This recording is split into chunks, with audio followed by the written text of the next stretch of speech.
ሰላም ጤና ይስጥልን ውድ የረመጥ ሚዲያ ቤተሰቦች እንደምን አላችሁ? ይህ ረመጥ ሚዲያ ነው። መረጃዎችን ይዘንላችሁ ቀርበናል። እስከ ዝግጅታችን ፍጻሜ ድረስ ቆይታችሁን ከኛ ጋር እንድታደርጉ በአክብሮት እንጋብዛለን። ቆይታችሁን ከኛ ጋር ስታደርጉ ላይክና ሼር እንዲሁም ሰብስክራይብ ያላደረጋችሁ ሰብስክራይብ እያደረጋችሁ መረጃዎች በቀላሉ ወደ እናንተ እንዲደርሱ ማድረግ ትችላላችሁ። አብራችሁን ቆዩ። ወደ መረጃው እናልፋለን።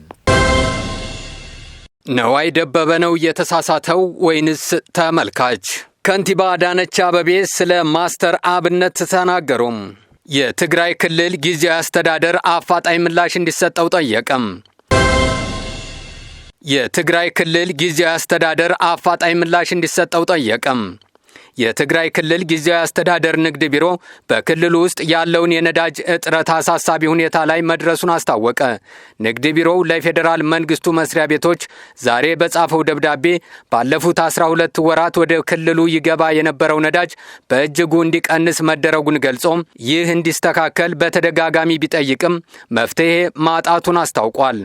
የተፈጠረውን የነዳጅ እጥረት በክልሉ ማህበራዊና ኢኮኖሚያዊ እንቅስቃሴዎች ላይ ተጽዕኖ ማሳደሩን የጠቀሰው ደብዳቤው ሲቀጥልም እስከ የካቲት 2017 ድረስ በየወሩ 12 ሚሊዮን ሊትር ነዳጅ ወደ ክልሉ ይገባ እንደነበርና ከመጋቢት ጀምሮ መጠኑ እየቀነሰ መሄዱን አስታውሷል። በያዝነው ዓመት ደግሞ መጠኑ በከፍተኛ ሁኔታ ቀንሶ በታህሳስ ወር ወደ ክልሉ የገባው ነዳጅ 850 ሺህ ሊትር መድረሱን ገልጾ ይህም በፊት ከነበረው በ7 በመቶ ማነሱን ነው ያስታወቀው።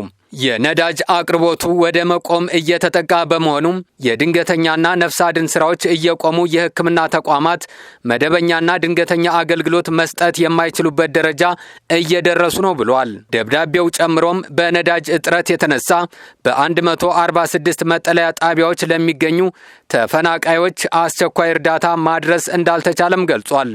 በመሆኑም በነዳጅ እጥረት የተነሳ ከፍተኛ የኑሮ ውድነት በመከሰቱ ነዳጅ ማደያዎች አቅርቦት በማጣታቸው ምክንያት ወደ መዘጋት መቃረባቸውንና ሰራተኞችን እያባረሩ እንደሚገኙ አስረድቶ አፋጣኝ ምላሽ እንዲሰጠው ጥሪ አቅርበዋል። ከንቲባ አዳነች አቤቤ ስለ ማስተር አብነት ተናገሩም። ፈጣሪ ሙሉ ለሙሉ እንዲፈውስ ጸሎታችን ነው። ከንቲባ አዳነች አቤቤ የአዲስ አበባ ከተማ አስተዳደር ከንቲባ አዳነች አቤቤ በበጎ አድራጎት ስራዎቹ የሚታወቀው ማስተር አብነት ከበደን ጠይቀው አጽናንተዋል። ከንቲባዋ በማህበራዊ ገጻቸው ባስተላለፉት መልእክት ማስተር አብነት ለወጣቶች ያለውን ተምሳሌትነት በሚገልጽ ሁኔታ መልእክት አስተላልፈዋል። በማህበራዊ በጎ አድራጎት ስራህ ለብዙ ወጣቶች ምሳሌ የሆንከው ማስተር አብነት ከበደ ፈጣሪ አምላክ ሙሉ ለሙሉ እንዲፈውስህ ጸሎታችን ነው። ያንተ አርአያነት በርካታ በጎ አድራጊ ወጣቶችን ማፍራት የሚያስችል ነው ብለዋል።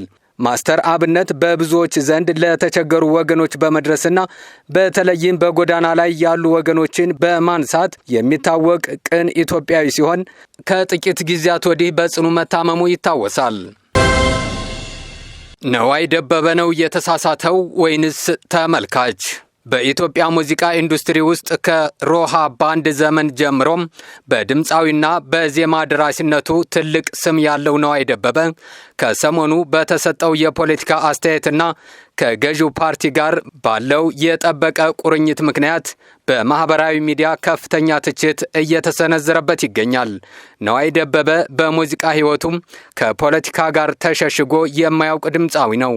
በደርግ ዘመን አብዮታዊ፣ በኢህአዴግ ዘመን ልማታዊ፣ አሁን ደግሞ የብልጽግና ደጋፊ ሆኖ መታየቱ በብዙዎች ዘንድ የአቋም መዋዠቅና ጥቅም ተኮር አካሄድ ተብሎ እንዲተች አድርጎታል።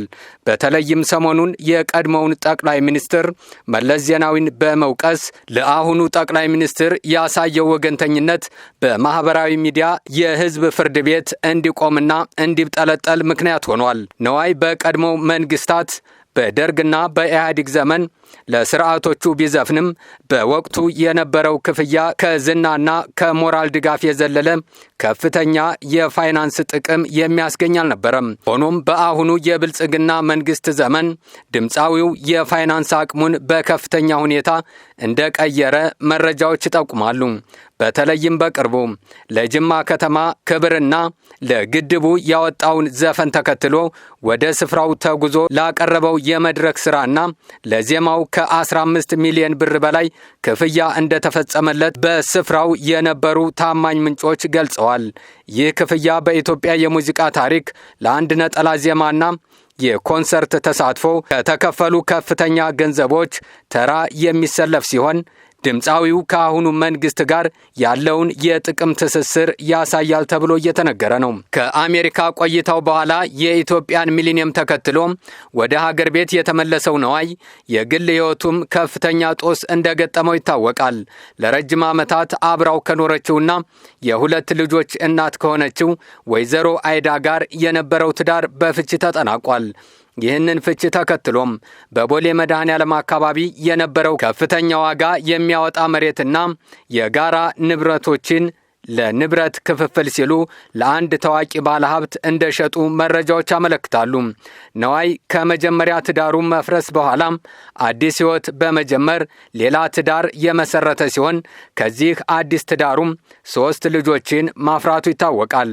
በአጠቃላይ አንጋፋው ድምፃዊ በሙዚቃ ስራዎቹ የሚወደደውን ያህል በስተርጅና የያዘው የፖለቲካ አቋምና የጥቅም ትስስር የታሪኩን መልክ እያበላሸ እንደሆነ የቅርብ ታዛቢዎች አስተያየታቸውን ይሰጣሉ ሲል የዘገበው ዘሀበሻ የማህበራዊ ሚዲያ ገጽ ነው።